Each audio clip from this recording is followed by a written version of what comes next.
Today's shiur begins 11 lines from the top of Daf Tzadi Ches. You will notice a triangle that appears with the point facing up. We are in the middle of a discussion that we started during our last shiur, and of course to gain maximum benefit from this, it is naturally obligatory to be fully immersed in the sugya by listening to our last shiur. Just to briefly recap without getting into the details, we saw in our previous shiur Rav Acha, and his name was highlighted with a firebox, Rav Acha Bar Yankiv, who mentioned that two slave brothers that were freed.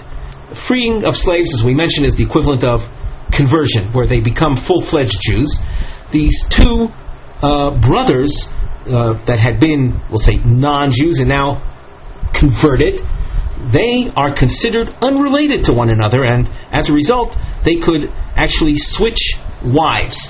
That means they could, each one after having converted, that would divorce their wives, and each one can take the other one's wife. In the case of two regular Jewish brothers, that would be strictly forbidden. That's called Gerushas Achiv. Just like one's brother's wife is forbidden, the divorcee of one's brother is also strictly forbidden. What we see through Rav Acha is two brothers, however, that converted lose any, we'll say, brother identity to one another, and hence they're viewed as two strangers, and as such they could switch their wives. Now the Gemara continues with an attempt to justify Rav Acha's position. Toshma, the Omer of Yossi, Maisa be Niftim Hager. Niftim is a name, and he converted to Judaism. Shenasa Eishes Achiv Me'imo. He married the wife of his brother, and Niftim and this fellow had a common mother. Brothers from common mother. Uba Maisa Lifnei Chachamim V'Omru. The case came to the Chachamim, and they said, and we just skipped the bracketed section momentarily, Ein Isur Eishes Ach Lager. There is no restriction, there's no prohibition of brother's wife when it comes to converts. My lav de nasva ach kishehu ger. Is it not so that the woman, we call the widow, she was married by the deceased brother after he had converted? So that you're dealing with a woman that, halachically speaking, was fully married to that man, was a regular marriage, and upon his demise, the surviving brother has no problem in taking her. And we're talking about a case, even if there had been children, he still took her. There's no issue here of brotherhood. I mentioned that if there were children, so as not to think that we're talking about some type of yibum scenario. The Gemara, and with that, then you will see proof or support to Rav Acha's position that two brothers who converted are not considered related to one another, and hence the one brother can take the wife of the other brother. Before we continue, we have a couple lines that we skipped. The lashon, the expression within this bracketed section, is not accurate, and the Gemara has to redo it as we already read the Gemara. So now we mentioned, we're going back to the source and the bracketed section. We mentioned that Niftim Hager, this fellow Niftim who converted, married the wife. Another point I should have mentioned, the case with Niftim involved, they were brothers from the same mother, so of course there is no issue of yibum that would arise in the first place, and hence there wasn't any need for me to make any reference to that there were children, even if there are no children when you're dealing with brothers from a common mother, so there's no yibum to begin with. Nevertheless, we have the case of Niftim, who converted, and he ended up marrying his brother's his brother's wife. And the source said the case came to the Humvi Amru, and now we read the bracketed section. Ein ishus lager. There's no marriage when you're dealing with gerim. Well, the Gemara asks, could that possibly be? A person who converts to Judaism and marries a woman, there's no marriage? That's ridiculous.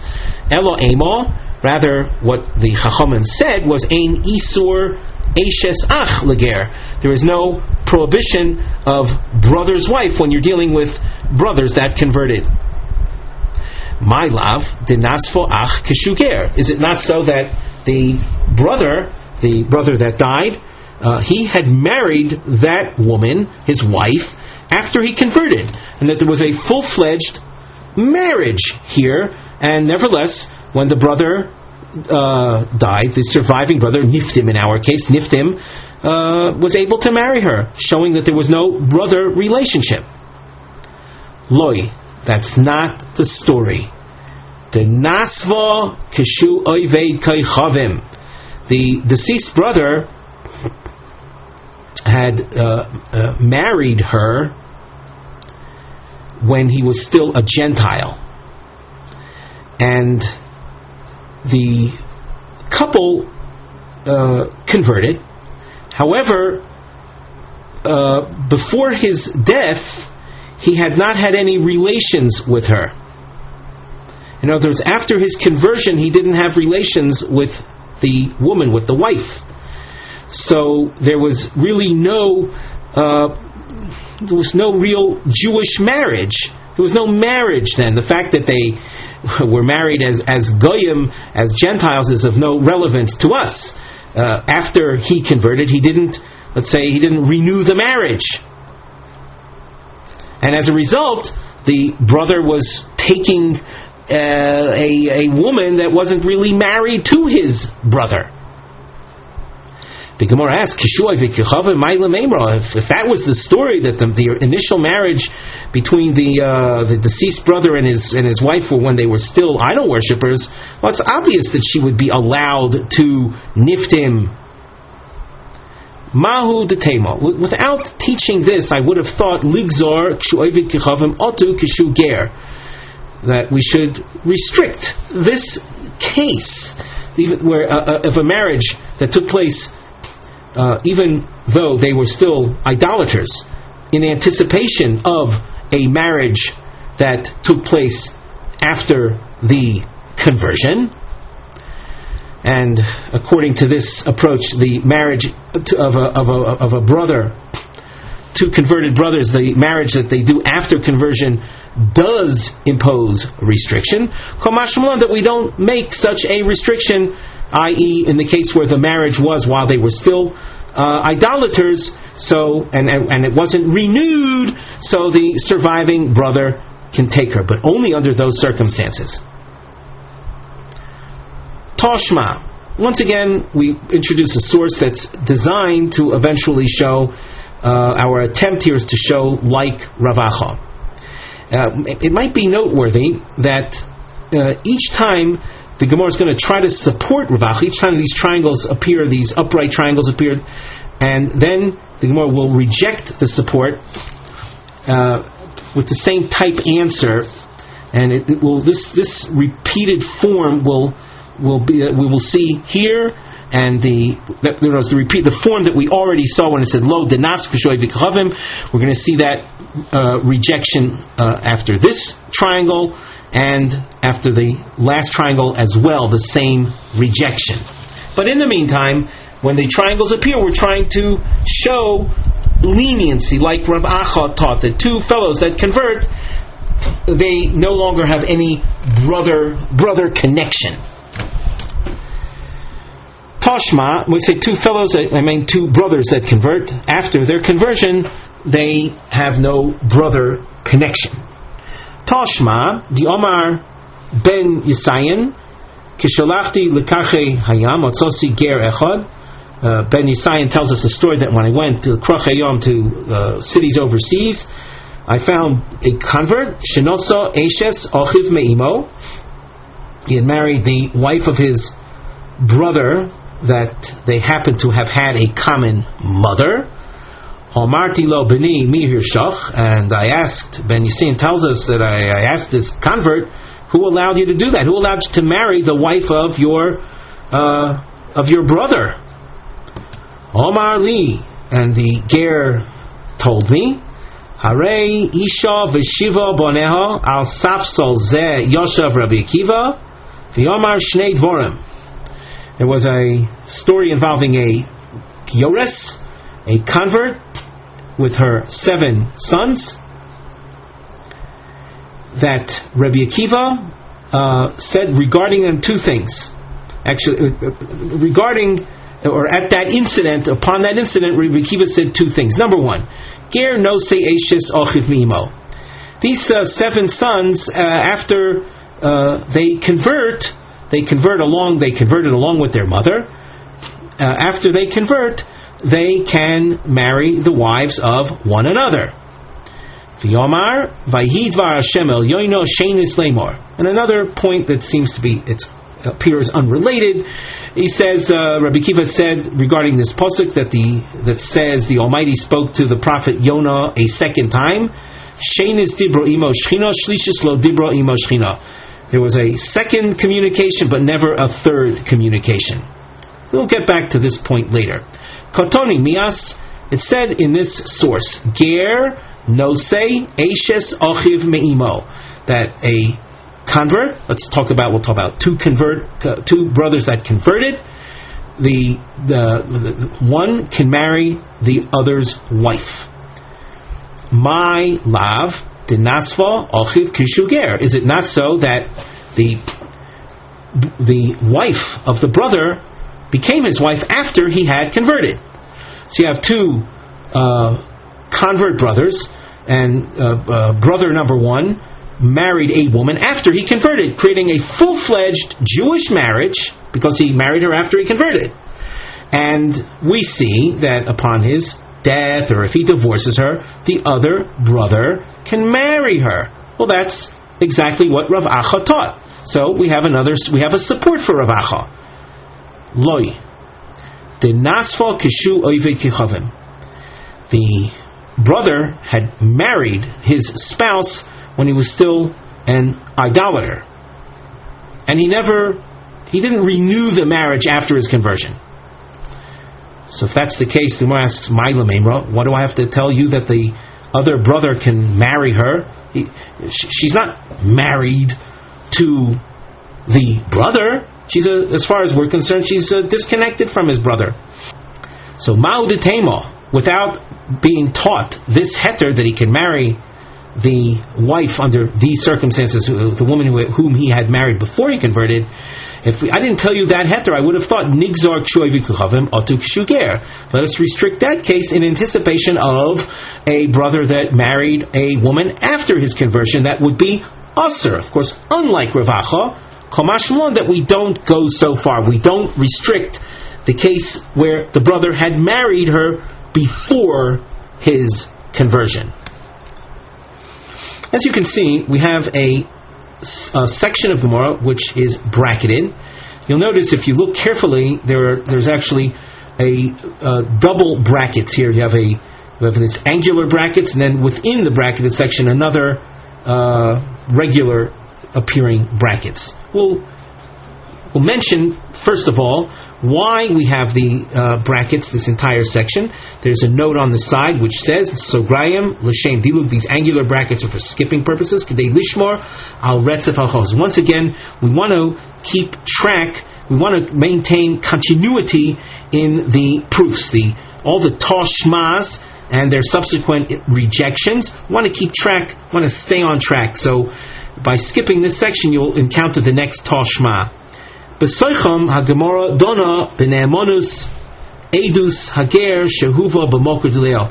Within the brackets, there'll be 2 subjects that will be dealt with. Initially, though, we'll deal with, can we rely on that testimony that took place in the source where Ben Yassian told us his story. So in that story, I'm going to say that having been said, hopefully we mapped out the Gemaras for you which is, of course, the unique feature of Gemara markings, we can now go into the bracketed section, everyone realizing that when we hit the next Tashma, we're going back to the issue concerning the din of Rav Acha and trying to bring support to him. As we said, in the bracketed section, we're going to refer to the story in the source that featured Ben Yesayan, who met the Ger, and the Ger told him, if you're asking me who was matir me to marry the wife of my brother, well, on this bench you had Rabbi Akiva sat here and said that it's such a thing as mutter. So now the Gemara asks, Umi mehemon, is that testimony that the Ger told Ben Yasian, is that reliable? The Omar Rabbi Yabo, Omar Rav Huna, Omar Rav. Rav tells us a certain rule regarding reliability. Kol Talmud Chacham shemoira halacha uba, a sage who tells us a halachic ruling. Im koidem maisa omra, if he tells us a halachic ruling before the incident, or before an incident that required that ruling, shomin lo, then we rely on that. In other words, the halachic ruling was said in its purest form, not as we'll say some type of convenient answer for an incident that has taken place. The im lav, if the halachic teaching, halachic ruling was not stated prior to the incident, then ein shomino, then we don't rely on it. Let's glance at Rashi, about halfway down the Rashi commentary. Im koidem shebo ma'aseh yodai, if before the incident came about, haya rogil lishnoisu l'talmidov, he was accustomed, this Talmud Chacham, this Torah sage, was accustomed to teaching this point of law to his students, then shomin lo, then we rely on that and we'll activate that and apply it to a case at hand. The im lav, if however that was not the case, that he wasn't teaching this ruling beforehand, hayol dvar chidushu, since the point, the halachic ruling is a novel point, shemo b'shvil maisa shebali yodoi oimra, it might be because of the incident that happened, and only because of that incident did he say what he did. And as such, we can't rely on it.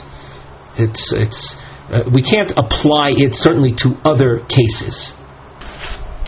As you can see, we have a series marking, the double underline, and under the mivneh heading on the side, these are tshuvos, la she'elo mi meheman. These are three answers to the question: can we rely on that which this ger had told Ben Yasian? So the Gemara answers, number one, in fact, this halachic ruling was something that had been taught earlier, before the ger had married his brother's wife. So it was already a known ruling, and not some ruling that came up that was stated just as a result of his having married his brother's wife. Mishum de Koomar Harei Isha Vishiva Bonel. The reliability of the ger is because he cited, in fact, an earlier incident that upon which Rabbi Akiva had ruled thusly. So he was citing legal precedent, which is, of course, very reliable and gives him believability. The incident involving Rabbi Akiva and his ruling that the sons the sons that had converted are entitled to marry each other's wife.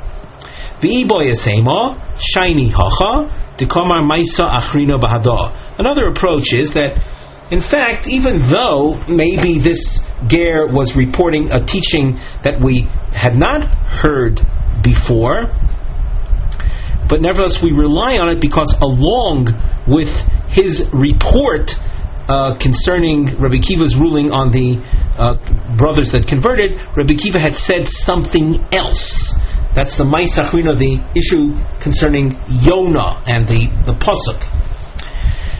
And since we rely on that point, Rabbi Akiva's explanation of the pasuk, so we will rely on this point as well concerning Rabbi Akiva's ruling of Ger Nosei Eshes Achiv Mi'imo. Now you can see that we have another brackets. We call this an internal brackets, and the reason for this is simply to show the boundaries of the discussion that are dedicated to the pasuk in Yonah. So we quote from above, Omar Mar, and if you have any trouble finding it, so use the little star on the side of the Gemara text to find where this is a quote from. It said above, Vayitvar Hashem el Yonah shenis lemor. Shenis dibro imo shchina, shlishis lo dibro imo. Rabbi Akiva had said that the word shenis teaches us that the divine presence had communicated with Yonah a second time, but not a third time. The Gemara asks, how can you say that the Almighty communicated with Yonah only 2 times? V'ha'ksiv hu heishiv es gvul Yisrael milavo chamos ad yam ha'arava Kedvar Hashem asher diber biyad avdoi Yonah ben Amitai ha'novi.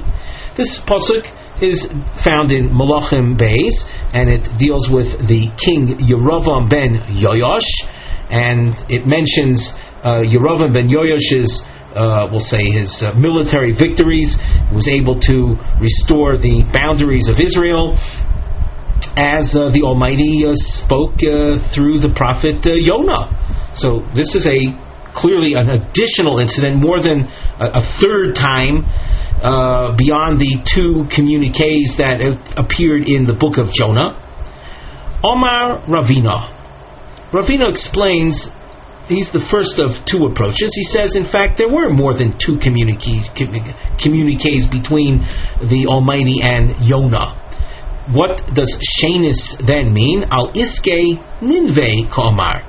The 2 communiques between Hashem, the Almighty, and the prophet, the 2 communications were with regard to Nineveh. But as far as other matters are concerned, there were other communications. So the 2 is a reference to 2 matters concerning Nineveh. Rav Nachman bar Yitzchak Omar, Rav Nachman has a different approach to explaining the pasuk. Hochi ka'omar. Kidvar Hashem asher diber biyad avdoi hanovi, as Hashem had spoken to Yonah, Keshem shenepach leninve meira letoiva, just like in the time of Yonah and the matters regarding Nineveh, there was a turn from the negative to the positive. Kach bimei Yerovam ben Yoash nepach lem Yisrael meira letoiva. So too in the times of Yerovam there was a turnaround for the Jewish people from bad to good. So that Yonah was spoken to by the Almighty, according to Rav Nachman, only 2 times. The reference to Yonah in the pasuk of Yerovam ben Yoash was simply for analogy purposes. That namely, just like in the time of Nineveh there was a turn from bad to good, so too in the time of Yerovam ben Yoash there was a turn from the bad to the good. Toshma. And as we've mentioned already today in our shiur a few times, again we're trying to show that Rav Acha's ruling concerning 2 brothers that converted or that were freed from slavery are not considered related to one another, and hence one can take the other one's wife. Toshma ger shoya leidaso b'kedusha v'irasu shelo b'kedusha. A convert whose birth was in Kedusha, was after his mother had converted, but his conception was before the mother had converted. Yesh lo she'er ha'em ve'en lo she'er ha'av. He's considered to have family connections through the mother, but not through his father. Ketzad nosa achoso min ha'em yotzi. If this convert were to have married a sister from the mother, a woman, a girl that was born when the mother was still an idolatress. So rabbinic, on a rabbinic level, on a Torah level, as we saw before, ger shenizgayer kikotin shenola domi. That was a concept we saw before, that a person that converts is considered like he's newly born, but as a result of the mother converting and then bearing this son, there is no halachic Torah connection between this son and his sister that was born while the mother was still an idolatress. But nevertheless, on a rabbinic level, if this son had married his sister, this particular woman, we would say that they have to split. Rashi elaborates. We'll look at Rashi close to the end of the column. Noso achoso minoem shenolda biyoisa oivedes kechavim. She was born when the mother was still a Gentile. Yotzi, this brother has to divorce her. V'afagav delavachoso. Even though technically speaking, it's not his sister. Dekakotan shenola domi. He's considered like someone born anew. Even the mother is considered like someone that was born anew. Gzeira dilmosi leminsa v'chosa shenolda acharov. If we allow him to stay with her, people will allow him to marry a sister that's born after he was born. Tabayiko kores. There would be a kores punishment for such a bonding. The leidas shnei b'kedusha. The birth of both of them was after their mother had converted. And it would be like a full-fledged Jew that bore a son and a daughter, where of course brother and sister cannot marry. So we're dealing here on a rabbinic level, that if a fellow marries his sister that his mother bore before the mother had converted, they still must split. Yotzi must divorce her.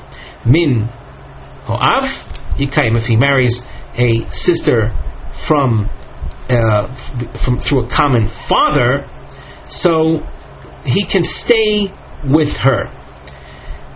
The Rashi says min ho'av yikayim shakol yoidim de'ein av la'oivei kechavim. Everyone knows that there is no fatherhood when it comes to idolaters. So that here you have a fellow who was born from a woman who had converted, and as the source said, it was Harosa, was Shalom B'Kedusha's conception was before the mother had converted. Upon the conversion, there was no connection to the father whatsoever, and the fellow who marries his sister that happened to have been born from the same father, so same father, not same mother, so he can stay with her. Achos ho'av min ho'em yotzi. If this fellow married his father's sister, the father and this woman having the same mother, common mother, yotzi, so he must divorce her. And the reason for that is it's a rabbinic requirement in anticipation of achoso minoim. Here we're talking about achos ho'av minoim, his father's sister through a common mother. We're banning that, we're forbidding that in anticipation of your sister from a common mother. Another case, we continue at the top of Omid Beis, min ho'av yikayim. If it's an achos ho'av, it's your father's sister from a common father. So a woman like that you can stay married to. This ger can stay married to her. Achos ho'em. Now let's talk about the ger's mother's sister. Min ho'em yotzi. If it's a mother's sister from a common mother, he must divorce her. Min ho'av. It's a mother's sister because they have a common father. Rabbi Meir Omer yotzi v'chachomim omrim yikayim. Rabbi Meir is restrictive, he's stricter, he says you must divorce, and the Chum say the ger can stay with her.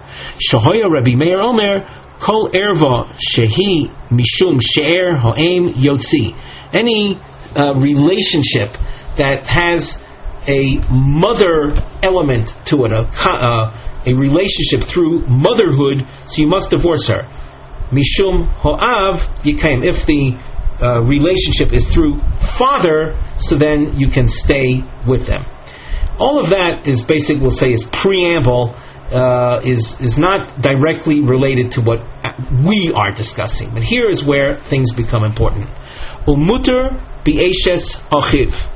A person who we saw was hayrasa yishalo b'kedusha v'leidasa b'kedusha. He can marry the wife of his brother. U'be'eshes achi aviv, and the wife of his father's brother. Ushar kol haros muteros lo, and all other forbidden relations are mutter for him. Lasuye eshes ho'av. When we say all other relatives, we're including the wife of the father. Now the source goes on with Geirim in general, converts in general. A person who converted to Judaism and it was Nosa Isha Ubita. When he was still an idolater, he had married a woman and her daughter, mother and daughter. So Nosa Isha Ubita, someone like that, someone who had, while he was a Gentile, had married a mother and daughter and then converted with them to Judaism. Koines achas umotzi achas. He takes in one, he keeps one, and divorces one, so that people would not think that in general Jews can be married to mothers and daughters. L'chadchila lo yichna. So this expression needs clarification. It's kind of obvious when you say you have to get rid of one and stay with the other, so of course you shouldn't marry them as a first choice. Meisa ishto muter b'chamoso. If the wife dies, if the ger's wife dies, he can marry her mother-in-law. Now, again, we're talking about a case where he had married as a Gentile a mother and daughter, and when the wife dies, he is allowed to marry her mother.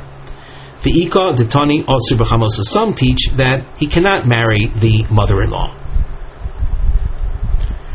Kotoni mihas. It, however, said in this source, and this is what we want to focus on initially, it's muter bi'eshes achiv, that the convert is allowed to marry the wife of his brother. The Rashi we would like to look at before we go further in the Gemara. Rashi on the fourth line from the top, umuter bi'eshes achiv v'afilu me'imo. It's a brother from a common mother. Now this brother was born shenolad bioso oived kechavim. Was born when she was still an idolatrous woman. V'lo gozu rabbanon mishum eshes achiv hanolad acharav. And you can see that there is no restriction in anticipation of a case of a brother's wife, a brother born after him, after this brother that was born from the mother that had already converted. The bekurva gozur rabbanon avo b'midi delosi al yadei kiddushin lo gozur. In matters of actual direct relations, so we impose restrictions, but in matters that are called relatives that come about through marriage, as is the case here, we're talking about the wife of the brother, so there the rabbis didn't impose any restrictions. So the Gemara, as we said, extracts or cites the main point, that it's mutter, that the fellow can marry his brother's wife. My lav de nosfa ochiv kishu ger. Is it not so that we're talking about the brother had married this particular woman after he had converted, so that you have a full-fledged kosher marriage between a convert and his wife, and the convert has a brother was born to him from the same woman who had conceived the surviving brother when she was still idolatrous, and subsequently converted and then bore the brother.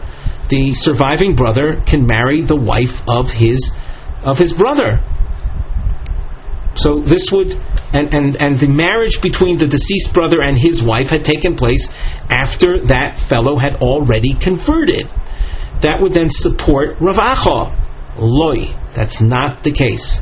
The nosva kishu ovid kichavim.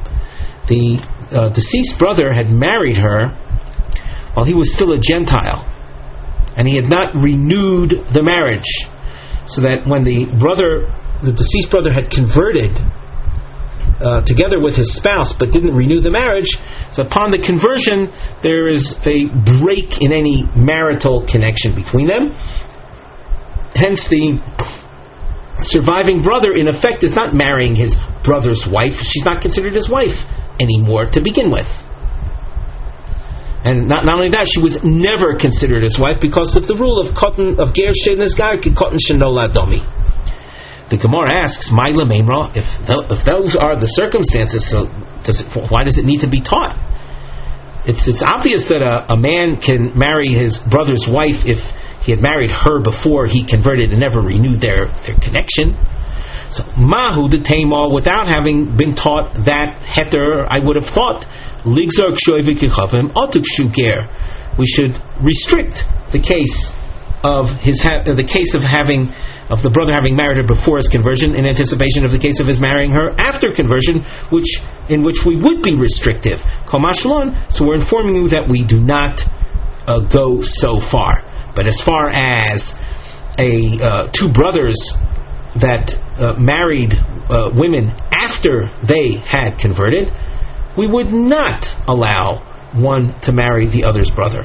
Again, leaving us with a feeling of rejection of Rav Acha. Omar Mar, a quote from that which we saw above. Nosa isha ubita kone sachas umotzi achas. If a ger, a convert, before he converted, had married, while he was still an idolater, a woman and her daughter. So he had taken two. The source taught us after he converts with them, so he stays with one and the other he sends away. So the Gemara asks, in terms of the language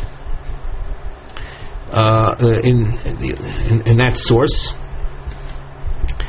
Hashta fuke mapik. Here you're telling me he has to get rid of them. He has to get rid of one of them.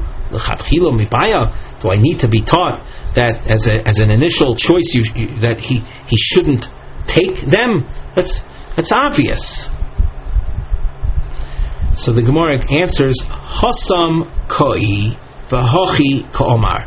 The term in the source which said lechatchila lo yichnos is not going on that which appeared directly or immediately before it, but rather it's a throwback to something else. Hach di omer rabbanon yikayem. The rabbanon had ruled that a person can marry a convert can marry a sister that he had through a common father. So that's what the rabbanon ruled, that you can, if a man had married a sister that he had from a common father, and then they convert, he can stay with her. So that point of Yikayim, lichatchila lo yichnos, but as a first choice, he shouldn't take such a wife. If a man had converted and the sister that happened to be born to his father before the conversion, so even though technically speaking after they convert they're not related to one another, but as a first choice he shouldn't choose her as his spouse. The convert should not marry his biological sister after she converted. That's not a good first choice as a wife. If, however, he had done so, the Rabbanan taught us already he can stay with her. Meisa ishto muter b'chamoso, v'ika detani osur b'chamoso. Once again, we're talking about a case where a man had married, while he was a goy, he had married a woman and the daughter. So he has, in effect, a wife with her mother-in-law, if you will. And then they converted. So we were taught in the source that he should divorce one and keep the other. However, it was also taught, Meisa ishto muter b'chamoso. If we'll say the daughter dies, he can marry her mother, in other words, his mother-in-law. And the iko detani osir b'chamoso. Those that teach he should not marry her mother. The Gemara explains, Chado k'Rabbi Shmuel v'chado k'Rabbi Kiva. One of these opinions, of these rulings, reflects the opinion of Rabbi Shmuel, and the other reflects the ruling of Rabbi Akiva. Mand Osar, the restrictive opinion, Rabbi Shmuel, the Amar, Rabbi Shmuel, who holds in general, when you're dealing with regular Jewish marriages, he says, Chamoisoi liachar misa be'isura kaima, just like a mother-in-law is prohibited when one's wife is alive, even after one's wife dies, the halachic prohibition of marrying one's wife's mother remains. The Gabi Ger Gozru Bei Rabbanan. And in our case, when we're dealing with the converts, the rabbis imposed a similar restriction. That even though you're dealing with people that converted and they're technically speaking not related to one another, but nevertheless, it's biologically, you are dealing with the mother of your wife. So that if one's wife died, you should not marry her mother. Uman Deshari, Rabbi Akiva, the opinion in this source that says with regard to the people that had the fellow that married the mother and daughter while still idolaters and altogether converted, the opinion that says that when the wife dies, he is allowed to marry her mother. That's Rabbi Akiva. That in the case of a regular Jewish situation, the level of prohibition drops. Maybe we should have mentioned, with regard to Rabbi Yishmael's opinion, in a regular Jewish situation where a man's wife dies, he is forbidden to his mother-in-law with the full level prohibition as existed when the wife was alive, punishable by sreifa, by court execution. According to Rabbi Akiva, when one's wife dies, when you're dealing with regular Jewish marriages, and this of course is a topic we learned earlier in previous dapim, that according to Rabbi Akiva, when one's wife dies, the mother-in-law is no longer usher to the tune of a capital offense. She is forbidden, but not punishable by court execution. So according to Rabbi Akiva, where a mother-in-law after one's wife dies in a regular Jewish situation is a lower level offense, kolash means it's weakened, kolash leisur, the isur, the prohibition is reduced, is weakened.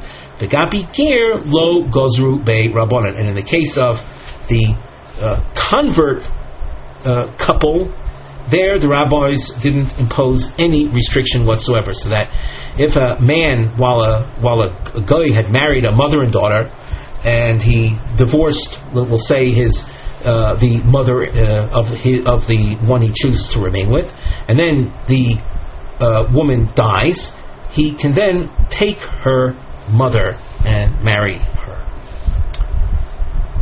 As we continue, we have a new topic heading introducing this Mishnah, and we also want to note that this topic lasts till Daf Tzadi Tes Amud Beis. It's a very long topic. Taruvos Vlodos. We're going to deal with children that are born and then a mix-up takes place and halachas that apply to mix-ups. Chamesh, the Mishnah. Chamesh noshim shenis arvu vlodosein. 5 women, we'll say, in a cave, and each woman, let's say they entered the cave in darkness, and while they were pregnant, and they bore children in darkness, and the children got mixed up, and we can no longer associate a particular child with its specific mother. Now another point that must be added, and of course we see this in Rashi, each one of these women have another son that they know is their son. It's a ben vadai, that concerning whom there was no mix-up. Higdilu hata'aruvos v'nosu noshim umesu. The 5 boys that had gotten mixed up, they grew, they matured, they married women, and they died. They died, leaving no children. So you have here 5 fellows, 5 people. Each one has a brother, but he doesn't know who his brother is.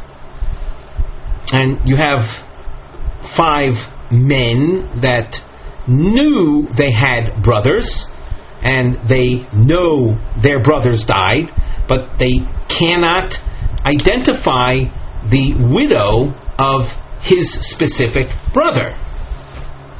So now you've got 5 women that we know that their husbands had brothers, and collectively we know who the brothers are. There are 5 men that are brothers of these 5 men that got mixed up. The problem is that these women need to be released from a yibum bond, but we don't know regarding any specific woman who is the brother of their deceased husband. So what do we do? The Gemara the Mishnah continues. Arba'a cholzin le'achas. 4 of the 5 surviving men, surviving brothers, 4 of them will do chalitza with one of the women. The echod miyabem osa, and the 5th man will marry her, will be able to marry her. Why will he be able to marry her? If it's in fact the widow of his brother, great, he did the mitzvah yibum.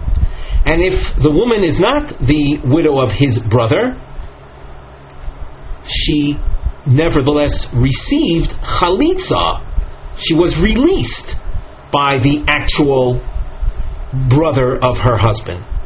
So this 5th man is able to marry her. So she's taken care of.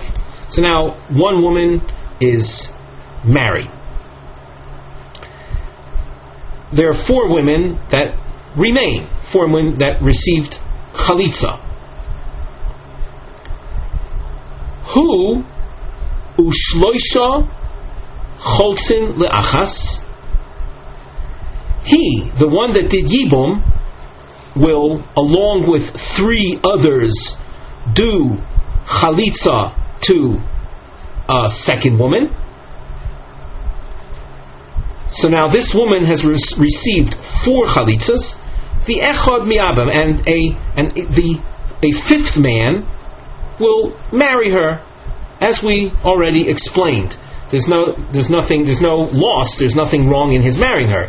If the 5th man happens to be the brother of her husband, then he's done yibum, and if not, she has nevertheless been released by the actual brother who was amongst those 4 fellows that did chalitza with her. Nimtzu, the result when you tally up everything that will have happened here, you'll find arba chalitzos v'yibum l'chol achas v'achas. When you take any given woman, she'll have been participatory in 4 chalitzas and married by one of those men. The Gemara points out that which might be obvious to some of you. V'davka michlatz v'oder Yevumi. The order is very important, that when we speak about the chalitza and yibum in this Mishnah, it's essential that first any given woman received 4 chalitzas, and then she marries the 5th man.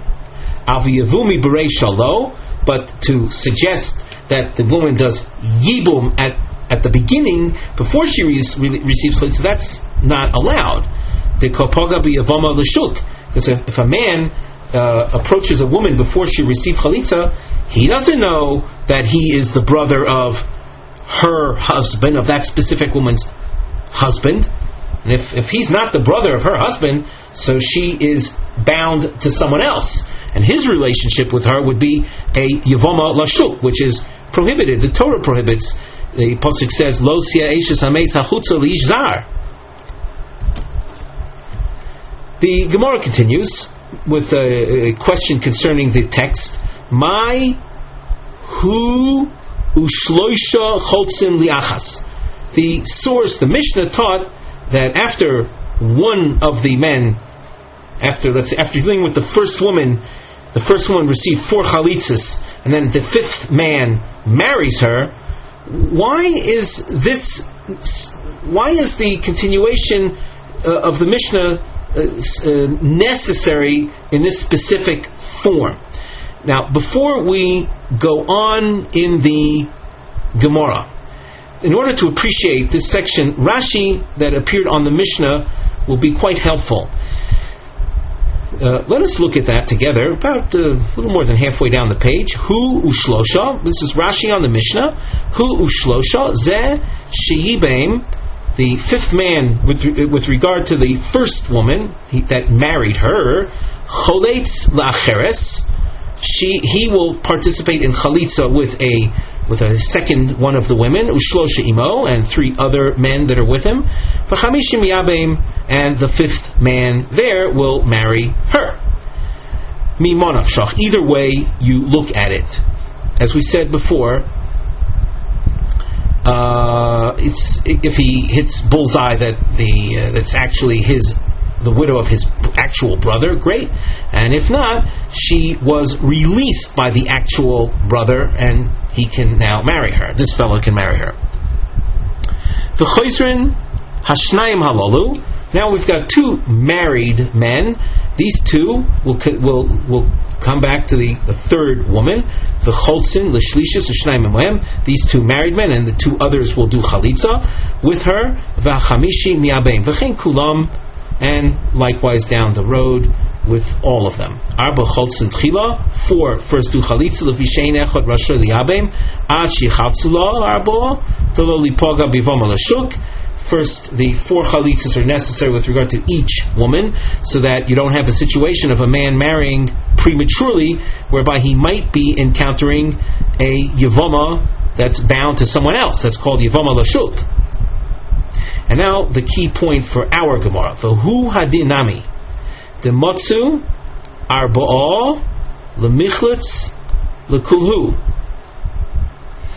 You could have had a situation like this, where we have these 5 men who never got mixed up. The 5 surviving men, each one respectively having a brother, but just not knowing which one it was. You could have had 4 of these surviving men doing chalitzas, 4 chalitzas.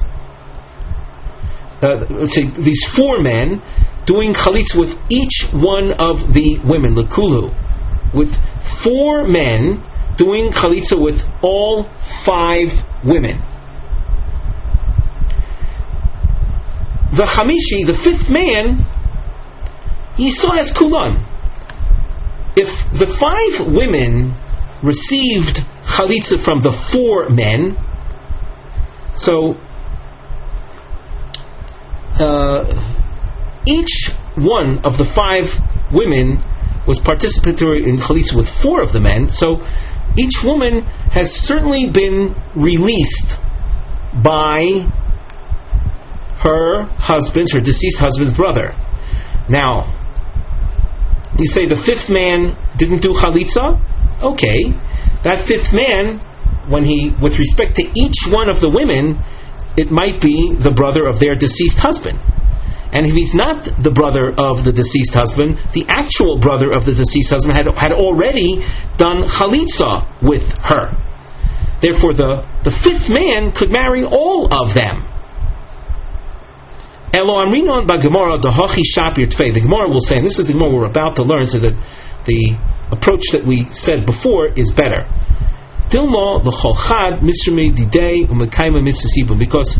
the way we said earlier, you're enabling, at least there's a chance that any given man will be marrying the widow of his actual brother.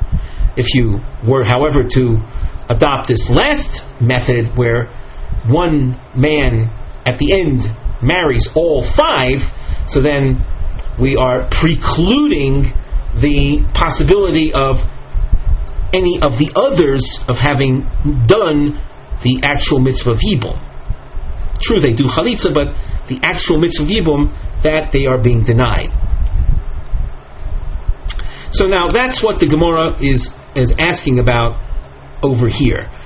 We'll read that line, the line we read already again in the Gemara. Mai hu ushloisha chotzim la'achas. What is the Mishnah's agenda in having specifically him, he who already did Yibum, being one of the chotzim in the next, with regard to the next woman?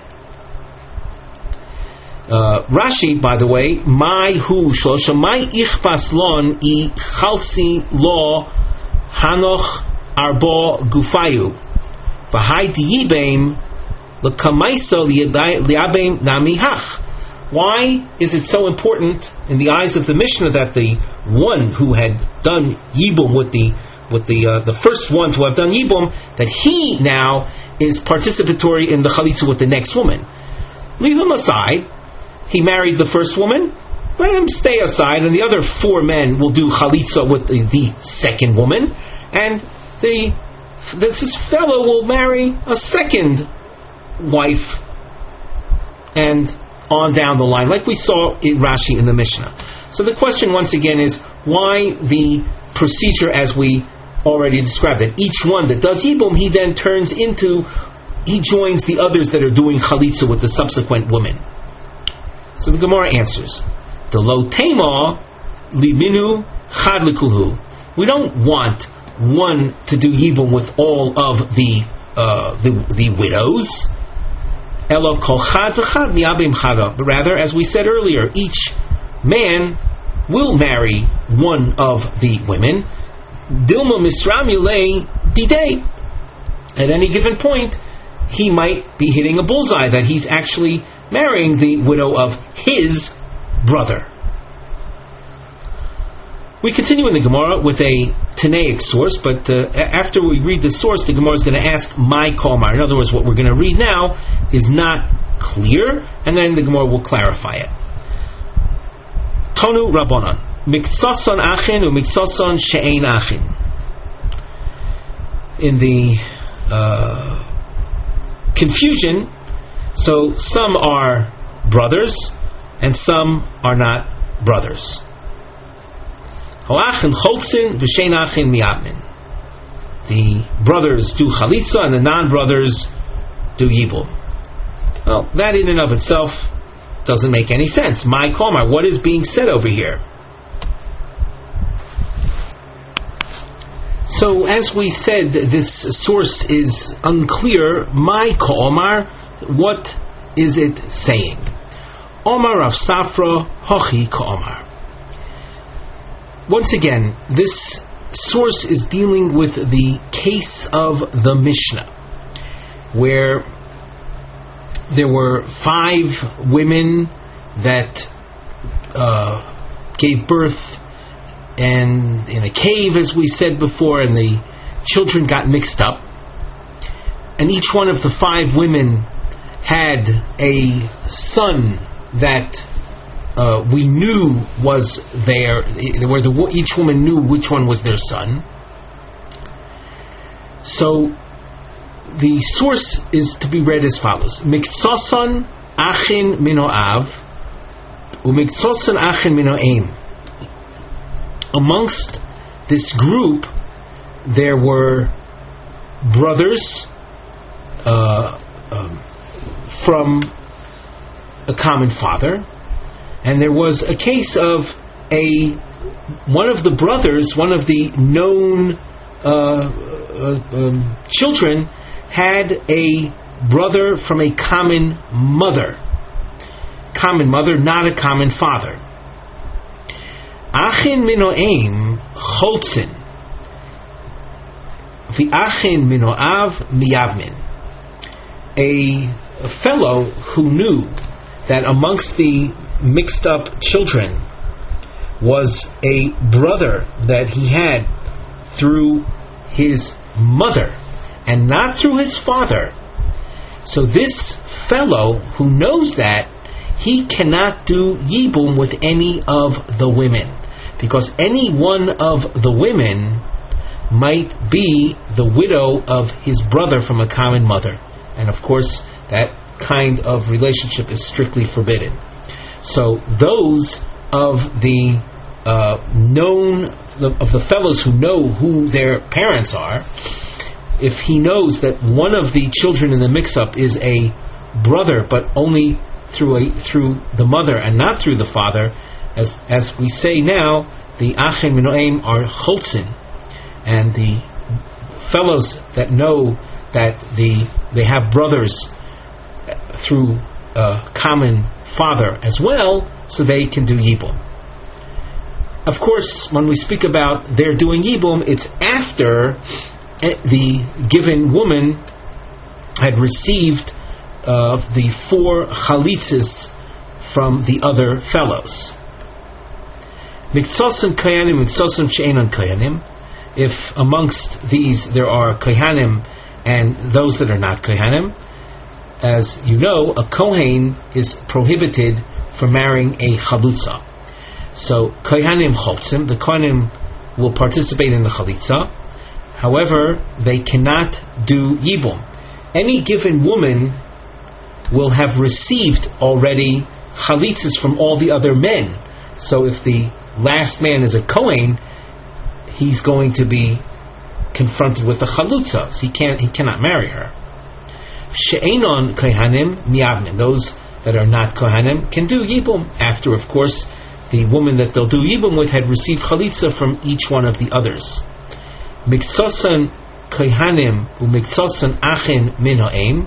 If this group is made up of the group of the known fellows who are confronting the widows of all those that got mixed up, and this group is made up of kohanim and people who know that they had a brother from a common mother alone, so then elu v'elu cholzin v'lo miyavmin. Then the kohanim and the others that are there that knew they had brothers from a mother alone, chalitza is done, only chalitza is done, and there is not going to be any yibum. So that if the